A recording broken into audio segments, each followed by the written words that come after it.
눈물이라고 하는 작품이랑 같이 볼 건데 이 두 작품 모두 다 신경림이라고 하는 작가가 써요. 그러면 신경림이라고 하는 작가는 우선은 크게 두 개의 주제로 나뉜다고 좀 생각을 해줘도 될 것 같아. 첫 번째, 여러분 당시 사회적인 문제에 대한 서민들의 삶의 태도에 공감하고 서민들에게 어떻게 이야기를 할 것인지에 대해서 얘기하는 사람. 그러니까 여러분 당시의 사회적인 문제를 좀 꼬집어서 얘기하려고 하는 거. 그 다음에 두 번째는 자연에 대해서 자연 너무 좋다. 근데 이 자연에서 내가 좀 성찰해봐야지. 내가 인생을 살아보니까 좀 성찰할 수 있을 것 같아.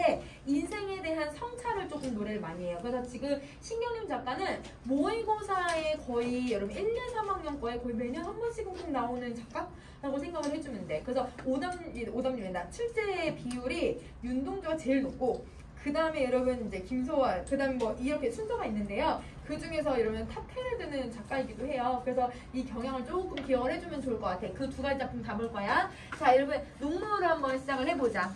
여러분 얘는 선생님이랑 정리를 하면서 공간에 대한 거에 초점을 두면서 글을 읽어볼 거예요. 자, 시작해봅시다. 농무라고 하는 제목을 보시면 여러분 우리 사물놀이를 하잖아요. 사물놀이를 하면 이 수학을 할 때나 농번기에 사람들이 사물놀이 하면서 얘들아 약간 제사 지내는 것처럼 기원의 의도로 막 얘들아 사물놀이를 해. 그럼 사물놀이를 하면 얘들아 사실 얘들아 되게 신명나.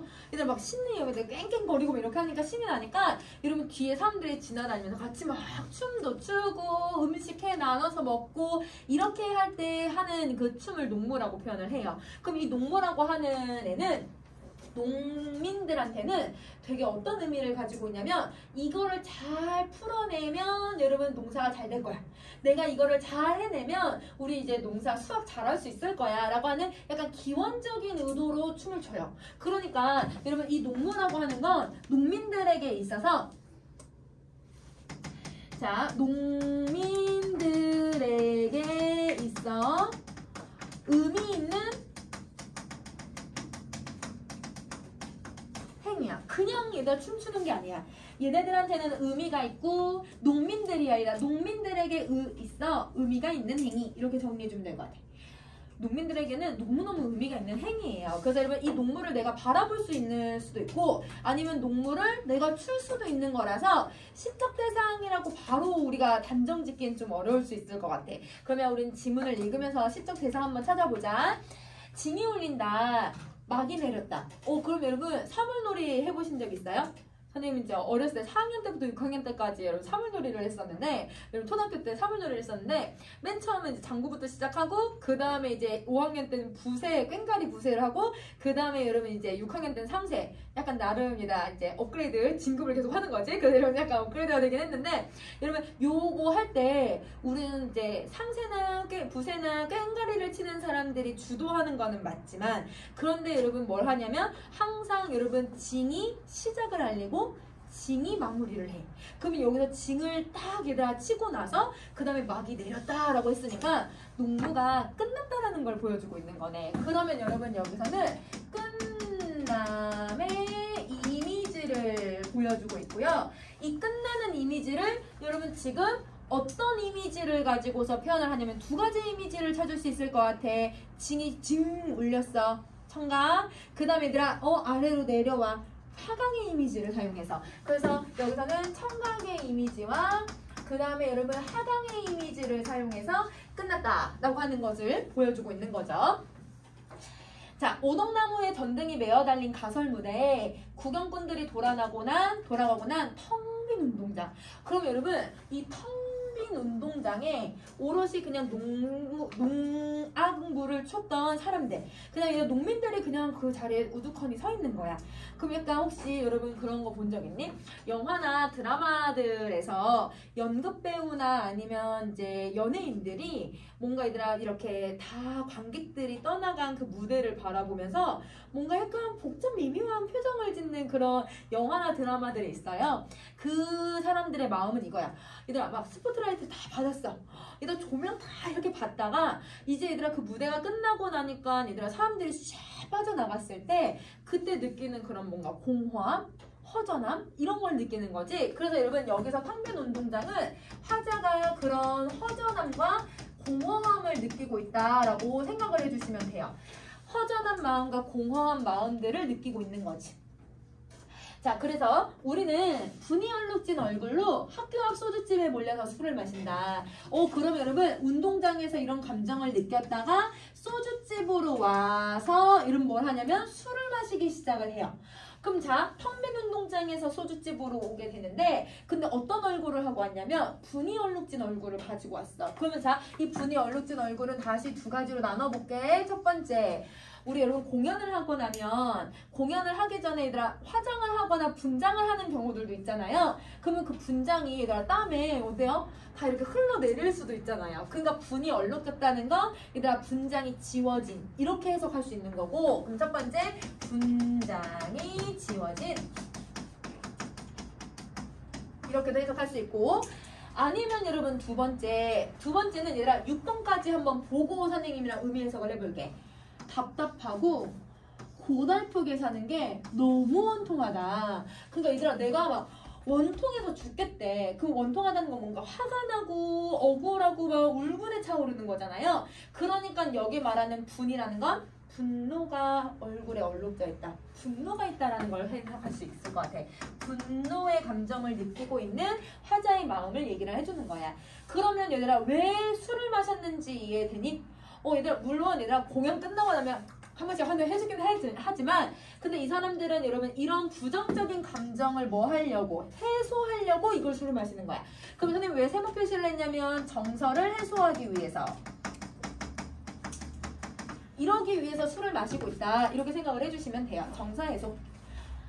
여러분 우리 술이 여러분 문학에서 선생님 두 가지 기능을 가지고 있다고 했거든요. 첫 번째 무슨 기능을 가지고 있다고 했냐면 여러분 첫 번째는 여러분 내가 흥이 너무 돋아날 때 흥취를 고조시키는 거예요. 여러분들 나중에 20살 돼보세요. 이러면 이제 내가 너무 기분이 좋아요.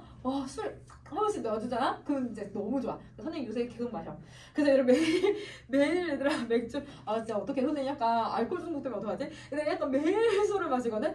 퇴근 끝나면 기분이 좋아. 그래서 얘들아 한잔 하고 얘들아 또 TV 보면서 저거 너무 재밌다 하면서 또 이제 막 하고, 그래서 맨날 술 마셔가지고 이제 학원에서도 마셔. 얘들아 수업 준비하면서 얘들아 그래서 차는 대리를 부르고 내가 학원에 사실 저 냉장고에 술이 가득해요. 자, 그러면 선생님이 알바하는 애들이랑 고3 애들 이제 졸업할 때 이제 술을 같이 어디 나가서 먹기가 그러니까 애들도 대학교 이제 기숙사 생활을 할 거니까 어디 나가서 먹질 못하는 거야. 그래서 여기 앉아가지고 학원에서 밥을 먹었거든? 밥 안 먹고 했는데 여기서 얘들아 많이 마셨더니 얘들아 저기 술이 남아있어서 가끔은 해치우고 있어 선생님이. 그러니까 되게 기분이 좋아. 그럼 얘들아 기분이 좋은 것도 있지만 얘들아 되게 힘들 때도 소주 한 잔씩 마시면 얘들아 좀 풀릴 때가 있어.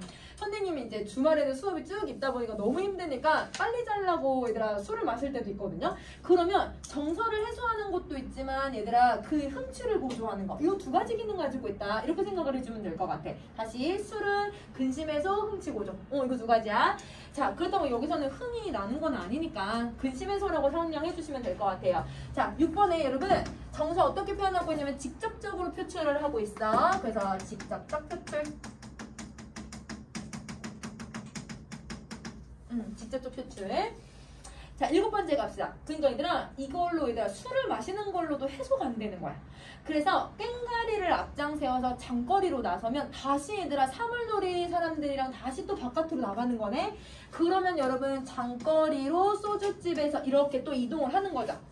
자, 텅 빈 운동장, 소주집, 장거리 이렇게 이동을 하고, 따라붙어서 악을 쓰는 건 쪼물애기들 뿐 처녀애들은 기름집 담벽에 붙어서 철없이 킬킬대고 있구나. 그러면 여러분 지금 여기서 쪼물애기들이 있고요, 처녀들이 있어요. 그럼 선생님 지금 동그라미 표시한 애들이 두 개가 있잖아요. 쪼물애기들하고 처녀들은 어떤 모습을 보여주고 있냐면, 첫 번째 농무나 이런 농악무나 아니면 이렇게 사물놀이 하는 거에 대한 중요성을 몰라. 그러니까 낄낄대고 있잖아. 그치? 그래서 여러분 첫 번째 얘네들은 농무의 중요성을 모르는 상황이야. 그러면 농무의 중요성을 모른다는 건 그만큼 얘들아 농촌에서 중요한 가치가 무엇인지, 공동체 삶이 어떤 건지를 사람들이 이제 상실해가고 있다는 걸 보여주고 있고요. 자, 그 다음 두 번째는 지금 여기서 보면요, 청장년층들이 없어요. 그럼 여러분 일을 할 수 있는 남성들이 없는 거야. 그럼 물론 여자들도 일을 할 수는 있지만 처녀들이라고 표현을 했으니까 나이가 어린 여러분들의 나이에 어린 아이들인 거야. 그러니까 여러분 일을 할 수 있는 청장년층이 없다라고 하는 건 농촌에 있는 사람들이 다 어디로 떠났다는 걸 보여주냐면 도시로 떠났다라고 하는 걸 보여주는 거야. 그래서 여러분 당시의 시대적인 문제인 도시화, 농촌의 피폐화, 이거를 상징적으로 보여주는 게 동그라미의 인물들이라고 생각을 해주시면 돼요. 자, 그러면 여러분 이 동그라미들이 이런 역할을 하는구나. 그러니까 얘네들은 아무런 중요한 가치를 몰라. 혹시 여러분 그런 거 해본 적 있니? 여러분은 그런 거 없겠다. 왜냐면 여러분 나이 어렸을 때는 그런 게 없었어서 여러분 그 선생님네는 어렸을 때 뭐가 있었냐면 여름 되기 전부터 여름 내내 얘들아 그 트럭이 한번 쭉 마을을 한번 돌아요. 마을 한번 돌면 얘들아 그 트럭에서 뭘 하냐면 방역. 얘들아 모기들 잡는 거. 모기들 방역하는 그 얘들아 막 이렇게 뭐 연기를 막 뿜어내. 그럼 얘들아 그 연기 막 하얀 연기 나오거든. 그럼 얘들아 애들 미친 듯이 와 이러면서 막 달리는데 선생님 어렸을 때 막 그러면서 놀았거든요. 그럼 얘들아 진짜 신나요. 그럼 얘들아 그거 진짜 얘들아 우리 몸에 안 좋았을 거야. 얘들아 왜냐면 모기 잡으려고 한 걸 우리가 다 뒤집어 쓰고 있었으니 안 좋긴 했겠지만 얘들아 그거는 뭐냐면 방역의 의미를 우리는 어렸을 때 모르지. 그거는 그냥 와 재밌는 거야. 그럼 여기도 아이들이 그냥 막 따라붙으면서 그냥 하고 있는 건 그거에 대한 중요성을 모르고 있다라고 하는 거. 이걸 좀 기억을 해주면 될 것 같아. 그러면 이때 화자의 감정은 어떨까? 뭔가 얘들아 농무나 이런 농촌의 가치를 아이들이 알아줬으면 좋겠는데 그거를 잘 모른다고 했으니까 조금 되게 얘들아 서글픈 감정을 느낄 것 같아. 왜냐면 나를 잘 안 알아주는 거잖아. 그러니까 여러분 이 7번부터 10번까지는 화자의 서글픔이 좀 두드러지게 나타난다 라고 정리해 줄 수 있을 것 같아요. 7번째 줄부터 10번째 줄까지. 자, 그 다음에 이제 내용 다시 한번 가보자. 우리 이거 선생님 이제 지울게요. 여러분, 꽹가리부터 해서 여러분 낄게 되는 것까지 이렇게 표시해가지고 여러분 서글픔이라고 써주면 될 것 같아. 자, 그 다음에 다시 저장 안 하고 뒤로 갑시다. 자, 보름달은 밝아서 어떤 녀석은 꺽정이처럼 울부짖고 또 어떤 녀석은 서림이처럼 해해대지만 자, 여기까지. 자, 그럼 보름달이 밝 때 그러면 아까 얘들아 공연 무대에도 불을 켜놨었거든? 그러면 아마 저녁 때까지 공연을 했던 것 같아요. 그리고 나서 소주집에 갔다가 다시 밖으로 나왔으니까 아마 시간적 배경이 밤이 되는 것 같아. 그래서 보름달이라는 걸 통해서 시간적 배경이 밤이라는 걸 확인할 수 있게 해주고요. 밤이고요.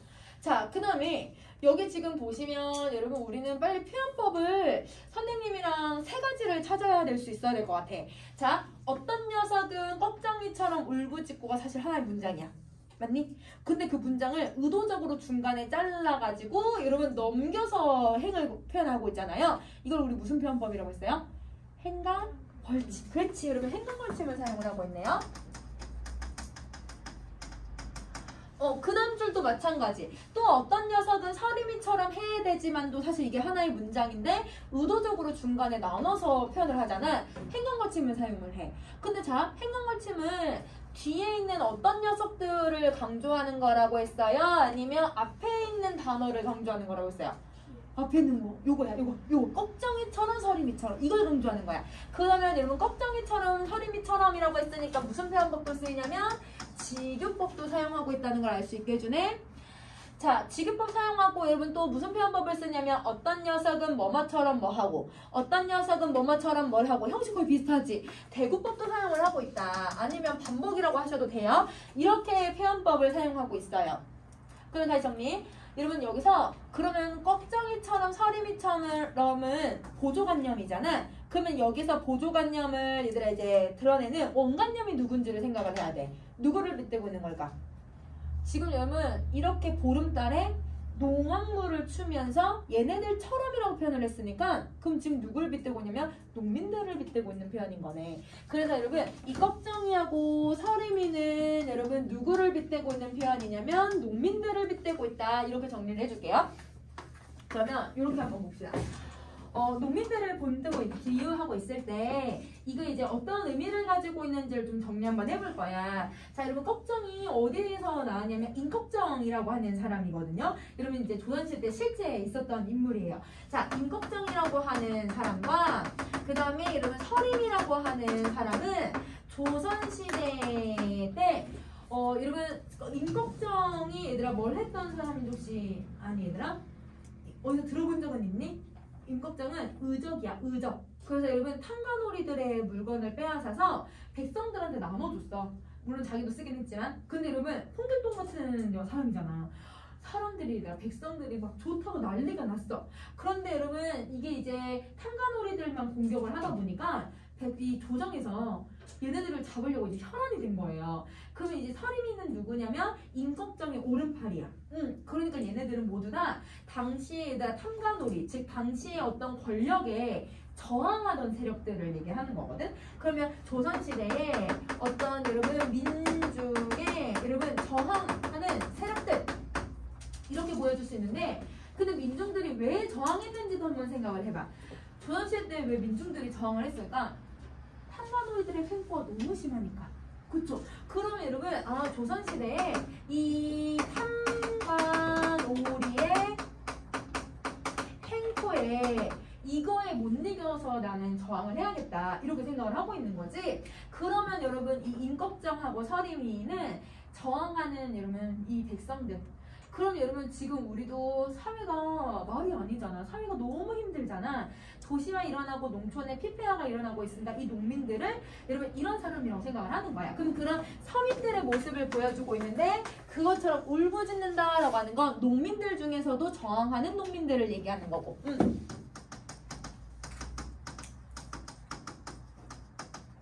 이렇게 보시는 거고. 자, 여러분 서림이는요. 서림이는 사실은 이제 임꺽정을 배신해요. 임꺽정 이제 한테 얘들아 이런 현상금이 막 올라가니까 얘 잡아야겠다. 사람들이 막 잡으려고 혈안이 되어 있다 보니까 현상금에 눈이 먼 이 서림이가 자기 이제 여러분 이 자기가 모시던 여러분 임꺽정을 고발을 해요. 그래서 여러분 관아에 고발을 해가지고 여러분 이 임꺽정이 죽거든. 그러면 여러분 서림이는 같이 저항한 세력이기도 하지만 배신을 한 사람이기도 하잖아. 부정적인 인물이기도 하잖아. 그러니까 이런 뭔가 부정적인 행위를 한 농민들이라고서 해석하기도 해. 그럼 자, 선생님 요거는 두 가지로 해석을 할 거야. 학교에서든 아니면 여러분 우리 이제 이게 수능 문제에서도 좀 꽤 나왔었으니까 모의고사나 학교 문제에서 나왔을 때 이 부분을 두 가지로 해석을 할 건데요. 서림이하고 꼭정이를 긍정적이고 부정적인 인물로 나눠서 설명하는 사람들도 있고, 그래서 여러분 각각의 인물을 긍정적으로 부정적으로 나눠서 설명하는 사람도 있고, 두 번째는 아니다. 두 사람 모두 여러분 서민의 저항하는 서민들의 모습을 보여준다. 서민의 다양한 모습을 보여주고 있다. 이렇게 얘기를 하고 있어서 여러분 이 당시의 서민들 혹은 여러분 농민의 삶을 똑같이 드러내주고 있다. 이렇게 설명하기도 해. 그래서 여러분 두 개의 해석이 여러분 보기에 따라서 다르게 나타나니까 여러분도 보기를 가지고서 어떻게 해석하면 좋을지에 대한 기준점을 두 가지로 나눠서 생각해 주시면 될 것 같아요. 자, 14번 갈게요. 산구석에서 처박혀서 발버둥을 친들 무엇 하겠는가? 그럼 얘들아 이까지 산구석에 처박혀도 내가 얘들아 발버둥을 해. 막 저항을 하고 있는 거잖아. 그러면 내가 저항을 하려고 하지만 열심히 살려고 얘들아 노력은 해. 이렇게 노력을 하지만 그걸 뭐 하겠니? 이렇게 물어본다? 그럼 이 물어보는 의도는 이런 가치가 있다고 생각을 하는 걸까?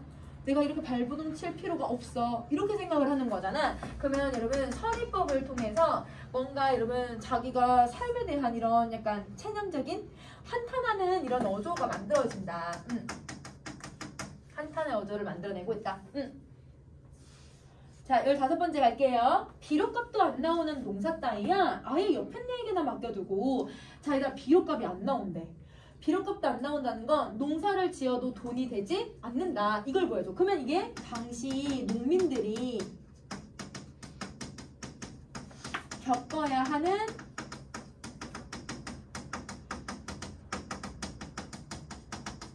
문제점이죠. 당시 농민들이 겪어야 했고 농민들이 힘겹게 살아야 했던 그 이유를 제시를 해주고 있다. 자, 그 다음에 16번째. 아예 옆에 내에게나 맡겨놨다는 건 농사를 그냥 포기해버리겠다. 농사 포기하고 세전을 거쳐서 도수장 앞으로 돌아왔을 때, 그럼 여러분 아까 장거리에서 세전으로 왔어요. 장거리는 여러분 위에 있으니까 여러분은 위에서 이렇게 이름 표시해 주시면 될 것 같아요. 그리고 도수장 앞으로 왔을 때 우리는 점점 신명이 난다. 근데 여러분 상식적으로 농사도 안 되고 돈도 못 버는데 신이 날 수가 있어요? 안 되거든? 그러면 자 이거를 여러분 말이 안 된다? 여기 반원지 역설인지 좀 구분이 안 되면 선생님이 반대말을 만들어 보면 반원지 역설인지 찾아낼 수 있다고 했어. 자 여러분 반대말을 만들어 보자. 우린 점점 신명이 나지 않는다. 이렇게 반대말을 만들어도 말이 되잖아요. 그러면 여러분 반대말을 만들어도 말이 된다라고 하는 건 오히려 얘들아 반대말을 만드는 게 말이 더 맞는 것 같아. 그러면 이건 반어법이지. 자, 그럼 반어법이라고 하는 개념을 정리하시고 표현법 하나 더 정리할 거야. 어떤 거냐면 여기에서는 역설적 상황이라고 하는 개념을 정리할게요. 역설적 상황.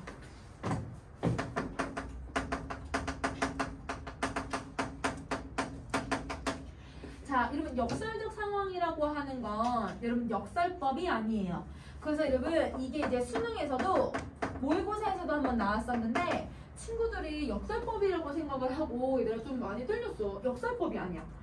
역설법을 아니라고 한다는 건 그럼 얘네 두 개를 좀 구분해 볼 수가 있어야 되잖아. 자 이렇게 생각하면 돼. 역설법이라는 건 앞말하고 뒷말에 모순이 들어가 있어야 돼요.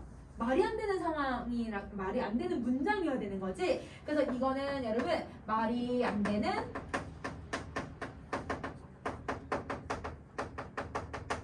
문장이 쓰이는 걸 역설법이라고 해. 뭐 얘다 찬란한 슬픔의 봄, 뭐 이런 것처럼 찬란하고 슬픔을 같이 동시에 배열한다는 건 여러분 되게 뜬금없는 걸 배열을 하잖아. 그러니까 이런 애들을 얘기하고 역설적 상황이라고 하는 거는 여러분 이거는 문장의 성립은 가능해요. 문장 성립은 하는데 뭐가 안 되냐면 말이 안 돼. 상황 자체가 말이 안 되는 상황이야. 말이 안 되는 상황이야. 말이 안 되는 상황.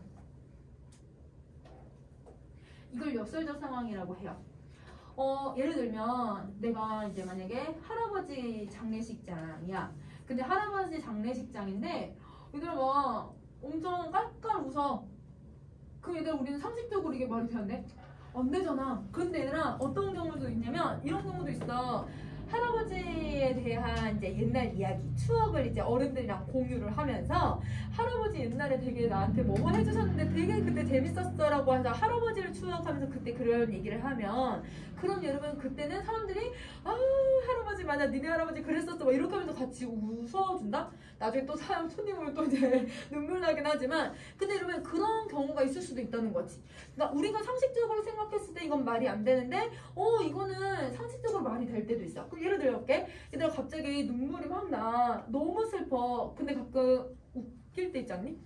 나만 그런가? 선생님 막 울다가 갑자기 너무 슬퍼서 막 울다가 우는 내 모습 보고 너무 웃겨가지고 얘들아 갑자기 웃음이 탁 나올 때 있어. 안 그러니? 선생님은 그런데 선생님은 웃음이 가끔 울 때 내가 너무 우는 게 너무 못생겨가지고 내가 이제 얘들아 웃게 되거든요. 아니면 내가 막 화가 나는데 갑자기 웃음이 나올 때 있지 않니? 가끔 얘들아 너무 어이가 없어서 웃음이 나올 때도 있어. 그러니까 얘들아 뭔가 내가 감정적으로 이러면 안 될 거라고 생각하면서도 다 그런 현상을 보여주는 게 이게 역설적 상황이라고 해요. 그러면 여기서는 얘들아 농사가 안 되는데 어떻게 웃길 수 있어? 야 농사 안 되는 사람들도 얘들아 놀러 갈 수 있고 농사 안 되는 사람들도 즐기면서 살아갈 수 있어. 그러니까 이거는 이 당시에 그냥 딱 어떤 딱 보여지는 것만으로는 말이 안 되는 상황. 이거를 우린 역설적 상황이라고 얘기를 해요. 문학적 개념이니까 좀 기억을 해두자. 자, 그 다음에 이렇게 내가 한 다리를 들고 달다리를 불까? 그 다음에 고개짓을 하고 어깨를 흔들까? 얘들아 춤추는 걸 묘사하고 있는 거지. 그러면 이거는 여러분 춤을 추는 농무를 여러분 묘사하고 있는데요. 자, 이 농무를 춤으로써 얘들아 뭘 하려고 하고 있냐면 나는 여러분 승화시키려고 하고 있는 거야. 승화. 승화. 자, 그러면 승화가 뭔지를 조금 정리 한번 해볼게요. 여러분 1학년 때 우리 제망매가를 배웠던 친구들이 거의 대부분인데요. 제망매가의 이 개념이 나와요. 자, 여러분 승화라고 하는 건 부정적인 상황에서 혹은 부정적인 어떤 대상에게서 어떤 대상을 통해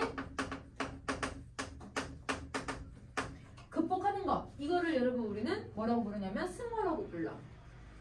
다시 부정적인 상황에서 어떤 대상을 통해 극복하는 걸 승화라고 한다. 그러면 이런 부정적인 상황이 뭐예요? 돈이 안 벌리는, 농사가 안 되는 상황에서 여러분 무슨 걸 통해? 농무라고 하는 춤을 통해서 그래도 얘들아 좀 그래도 즐겁게 신명나게 살아보려고 하잖아. 그러니까 이거를 승화시킨다.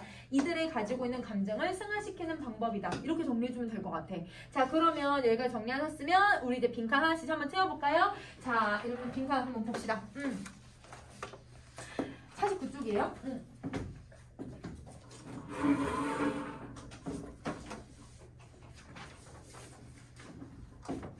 이거 다 정리했니?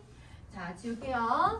자, 우선은 첫 번째, 여러분 제목을 분석을 해봤더니 제목은 농왕무였고요. 화자가 하는 행동이었기 때문에 이거는 여러분 시적 대상이라기보다는 화자의 행위에 초점을 두고 있다라고 생각해주면 될 것 같아.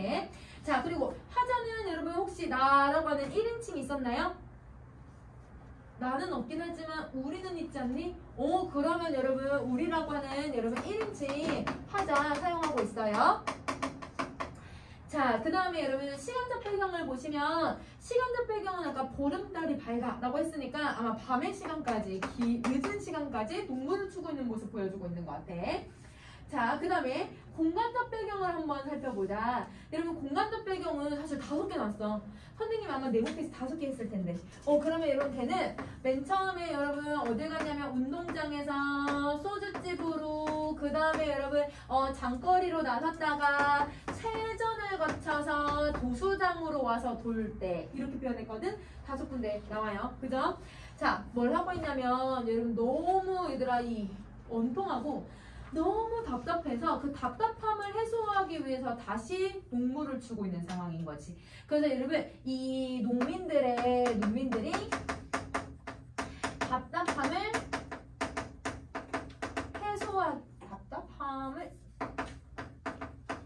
해소하기 위해 농무를 추고 있다. 이렇게 정리할 수 있을 것 같아. 그러면 이때 여러분 화자가 느끼는 정서는요. 선생님이 아까 고달프다, 답답하다, 원통하다라는 세모 표시한 애들 있었지. 걔네들에다가 서글픔도 느끼고 그리고 얘들 막 화도 막 분이 얼룩졌다라고 표현도 했잖아. 그러니까 막 울분도 쌓일 것 같고 울분. 그럼 얘들아 고달퍼, 원통해, 막 얘들아 답답해, 서글퍼, 울분이 있어요. 슬퍼. 이런 복합적인 모든 감정을 한 글자로 요약할 수 있어. 우리나라에만 있는 정서잖아. 한으로 정리할 수 있어. 얘네들이 한이야, 한. 그래서 여러분 얘네들을 다 정리하면 한이라고 하는 감정 하나로 설명할 수 있다. 이렇게 생각해주면 될 것 같아. 그러면 이 글의 주제를 찾을 수 있을 것 같아. 이 글의 주제는 그러면 농민들의 비극적인 삶에 대한 한. 이게 주제가 되는 거지. 그래서 주제는 농민들의 비극적인 삶과 그거로 인한 한. 이렇게 정리를 할게요. 자, 그러면 이거 정리를 다 하셨으면 그러면 여러분 옆에 중요표현법으로 한번 가보자. 중요표현법에서는 선생님이랑 오늘은 뭘 정리 한번 해볼 거냐면 우리 시선정리 방식을 한번 정리 한번 해볼게요.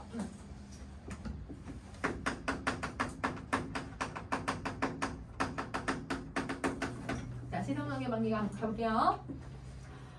여러분 시선정리 방식은 두 가지를 한번 정리해 볼 거야. 어떤 애를 정리 한번 해볼 거냐면 오답으로 제일 비슷하게 같이 나오는 애들인데요.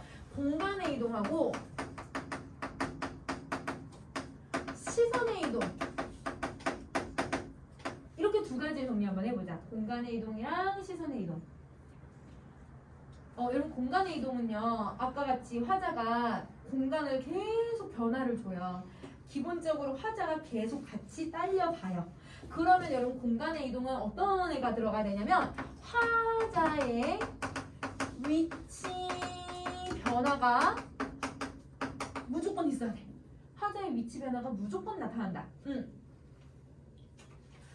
그런데 시선의 이동은 좀 달라. 시선의 이동은 화자의 위치가 여러분 변화가 일어나는 게 아니라 고정이 돼요. 나는 가만히 있어. 그럼 뭐만 변화하냐면 내가 바라보고 있는 나의 시선만 달라질 거야. 그러면 내 시선의 변화만 나타난다. 이렇게 생각을 해주시면 돼요. 그래서 시선의 변화가 나타나든 공간의 변화가 나타나든 이런 어떤 공간들의 위치가 계속 변화하고 있는 건 맞아. 그런데 이 공간들의 위치가 변화한다고 하더라도 두 가지를 구분을 하려면 화자가 움직이느냐 움직이지 않느냐 이렇게 먼저 구분을 하면 얘네들을 좀 구분할 수 있을 것 같아. 자, 그러면 얘는 이렇게 정리하시고 그 다음에 이제 선생님이랑 파장이라고 하는 작품을 해봅시다.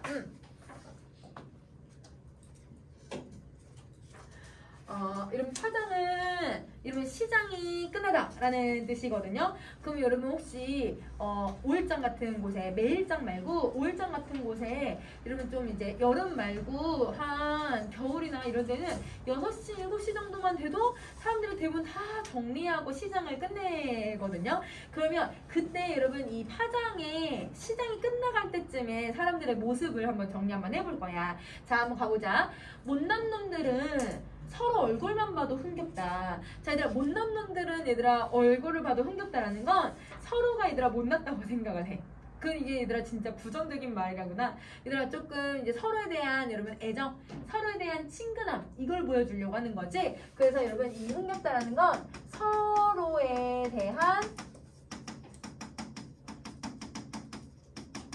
친근함을 보여주고 있다라고 정리를 해주시면 돼요. 자, 그럼 이들은 어떻게 하고 있냐면 이발소 앞에 서서 카메라를 깎고 그 다음에 목로에 앉아서 막걸리를 들이켜. 그럼 여러분 뭔가 특별한 행동을 해요? 특별한 행동을 하잖아. 되게 평범한 행동들을 하지. 그래서 여러분 친근하다고 표현을 하는 거야. 그래서 여러분 어떤 일상적인 경험을 하고 있고 평범한 행동을 하고 있기 때문에 이게 바로 친근함의 이유, 원인이라고 생각을 해주면 돼요. 자, 모두들 한결같이 친구 같은 얼굴들. 그럼 얘들아 친구 같은 얼굴들이라고 했으니까 이런 친구들은 아니지만 그 정도로 반갑다 이걸 얘기하는 거야. 자, 호남의 가뭄 얘기, 조합의 빈 얘기. 그러면 여러분 호남의 가뭄 얘기와 빈 얘기가 있다라고 하는 건 이거는 당시에 시대적인 문제가 들어가요. 자, 시대적 문제점이 들어가 있고 자, 여러분 이 호남이 여러분 이제 쌀을 생산을 많이 하게 되잖아요. 그곳에서 여러분 가뭄이 들면 농사 망치는 거지.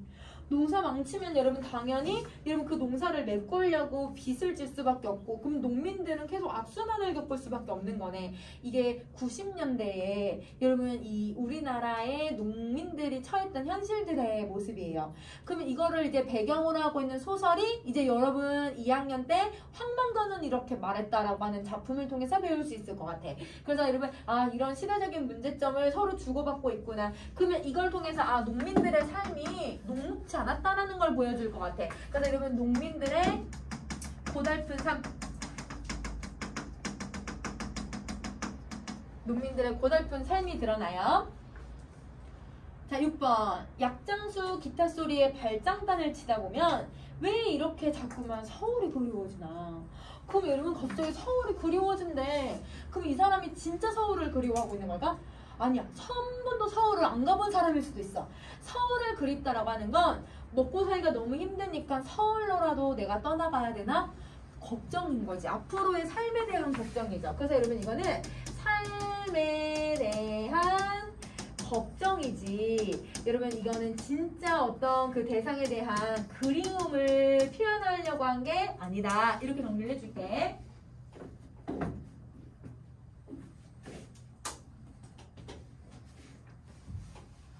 자, 그러면 여러분 선생님 딱 일단 한눈에 정리하기까지만 딱 정리할게. 그리고 정리하고 우리 잠깐 쉬자. 자, 일단 한눈에 정리하기. 자, 화자가 있어요.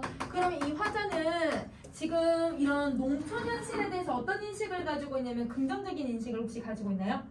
부정적인 인식을 가지고 있어. 그래서 이런 부정적인 인식을 보여주고 있고요.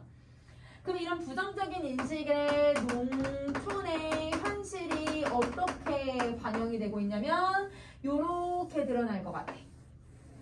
자, 농촌의 현실은 우선은 기본적으로 여기 드러난 것만 찾아보면 젊은이들이 없어. 떠나가고 있다는 걸 보여주잖아요. 그래서 젊은이들이 떠나가고 있는 상황에다가 아무리 농사를 지어도 지어도 돈을 벌 수 있대? 돈을 벌 수가 없다라고 얘기를 해. 그래서 여러분 농사를 지어도 돈이 안 돼요. 농사를 짓고자 해도 돈이 되고 있지 않아? 자, 그 다음에 여러분 요거 두 개를 그러면 이제 살펴본다면 아, 농촌에서의 삶은 먹고 살기가 너무 힘들구나. 그래서 먹고 살기 힘든 모습을 보여주고 있어요. 그러면 얘들아 아무리 해도 내가 발버둥을 치든 아무리 노력해도 이걸 먹고 살기가 힘들면 당연히 여러분 이런 울분, 한해정서 만들어질 수밖에 없겠지. 그러면 그 한해정서가 만들어지고 있다 보니까 이 사람은 그걸 뭘로 표현을 하려고 하는 거야? 농무로 표출해 보려고 한다. 이렇게 정리할 수 있을 것 같아. 울분 표시하고 그 다음에 여러분 농무로 표출 이렇게 정리를 하나 더 해주자.